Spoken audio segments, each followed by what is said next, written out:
آج کا موضوع زیتون پر ہے۔ زیتون کا ایک درخت ہے جس کا قرآن مجید میں اللہ تعالیٰ نے ذکر فرمایا، اور زیتون کا روغن جو ہے، یہ روغن جو ہے،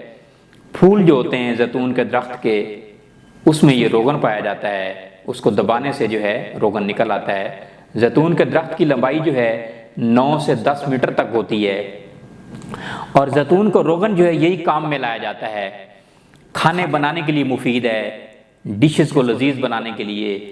اور جو ہے زیتون کا تیل جو ہے 1000 طریقے سے استعمال کرایا جاتا ہے مختلف امراض میں، جلدی امراض کے لیے، فالج کے لیے، لکوہ کے لیے، جوڑوں کے دردوں کے لیے، دماغ کی خشکی کے لیے، کانسٹیپیشن کے لیے،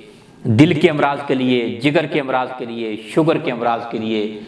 سبھی امراض کے لیے، جسم میں انسانی جسم کے جتنے بھی اعضاء ہیں سبھی اعضاء کے لیے زیتون کا تیل بہت ہی مفید ہے۔ بیرون ملک میں تو اس کا استعمال کرایا جاتا ہے زیتون کا باقاعدہ جو اپنے کھانوں میں، لیکن یہاں پاکستان میں ہمارے ملک میں کم اویلیبل ہوتا ہے۔ گرین کلر کا جو ہے، جو سرخ کلر کا جو ہے زیتون ہے، تیل جو ہے وہ زیادہ مفید ہوتا ہے۔